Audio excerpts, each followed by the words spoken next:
ఇప్పుడు ఎస్సీ సంక్షేమం తీర్మానం మీద మాట్లాడవలసిందిగా సింగనమల శాసనసభ్యురాలు బండారు శ్రావణి గారిని మాట్లాడవలసిందిగా కోరుతున్నాం.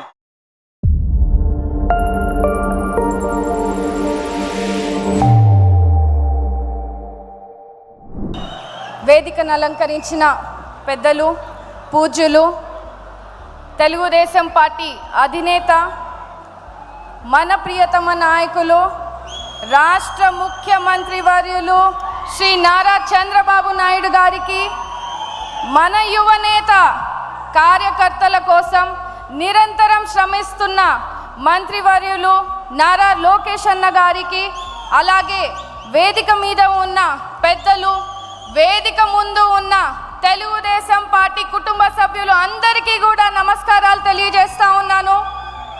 ఈరోజు ఇంతటి గొప్ప మహానాడు వేదికలో ఎస్సీ సంక్షేమం గురించి మాట్లాడడం నా అదృష్టంగా భావిస్తూ ఉన్నాను. దళితుల బాంధవుడిగా మన అన్న ఎన్టీఆర్ గారైతే దళితుల అభివృద్ధిని 27 పథకాలతో దేశంలో ఎక్కడ లేని విధంగా చేసిన మహానుభావులు మన అధినేత చంద్రబాబు నాయుడు గారు, తెలుగుదేశం పార్టీ. ప్రతి దళిత వాడలో కూడా సిమెంట్ రోడ్స్ వేసి మంచినీటి వసతులు కల్పించిన మన యువనేత, మన అన్న నారా లోకేష్ అన్న గారు, తెలుగుదేశం పార్టీ.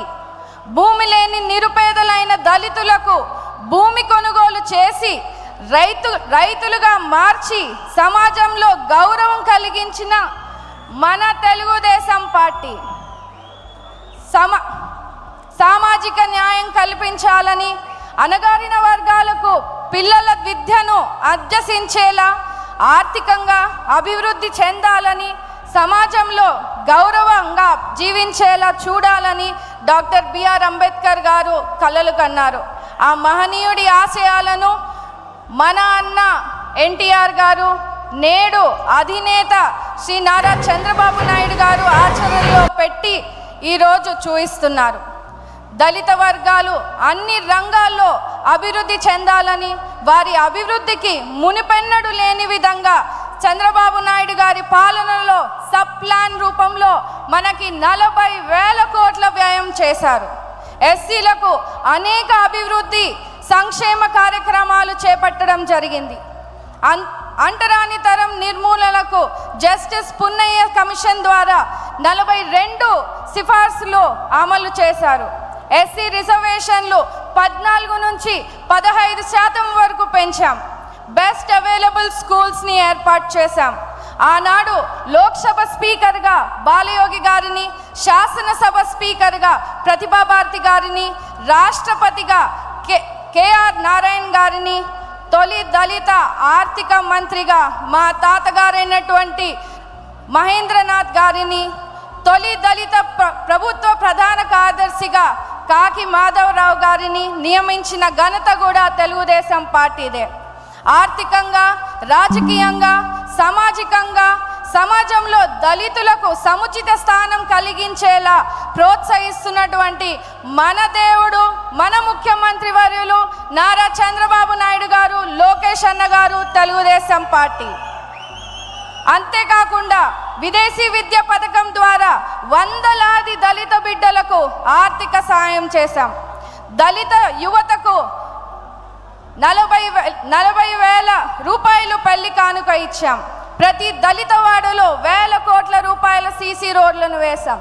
ఇన్ని మంచి పనులు, ఇన్ని మంచి స్కీమ్స్ని మన దళితులకి అభివృద్ధి చెందేలా చేస్తే జగన్మోహన్ రెడ్డి గారు అధికారంలోకి వచ్చాక ఇవన్నిటినీ కూడా నిర్వీర్యం చేశారు.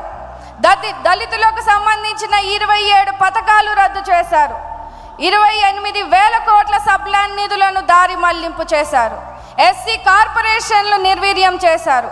వైసీపీ పాలనలో దళితులపై దాడులు, దౌర్జన్యాలు పెరిగాయని స్వయంగా రాజ్యసభలో కేంద్రం వెల్లడించింది.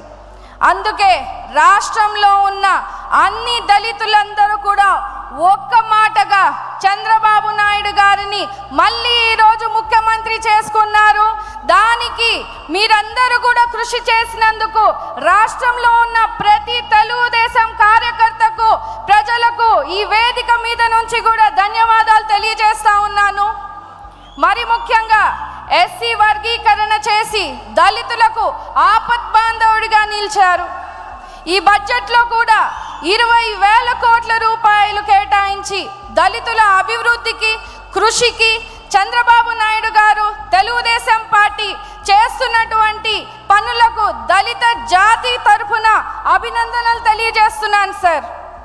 అప్పటికి ఇప్పటికీ ఎప్పటికైనా కూడా దళితుల కోసం, దళిత సంక్షేమం కోసం, అభివృద్ధి కోసం కేవలం తెలుగుదేశం పార్టీ మన ముఖ్యమంత్రి నారా చంద్రబాబు నాయుడు గారితోనే సాధ్యమని కూడా ఈ సందర్భంగా మీ అందరికీ కూడా తెలియజేస్తూ ఈ తీర్మానాన్ని బలపరచడానికి ఈ గొప్ప అవకాశాన్ని నాకు కలిగించినటువంటి తండ్రి సమానులైన చంద్రబాబు నాయుడు గారికి, లోకేష్ అన్న గారికి, సింగనమల నియోజకవర్గ కార్యకర్తలకు, ప్రజలకు, ప్రతి ఒక్కరికి కూడా ధన్యవాదాలు తెలియజేస్తా ఉన్నాను.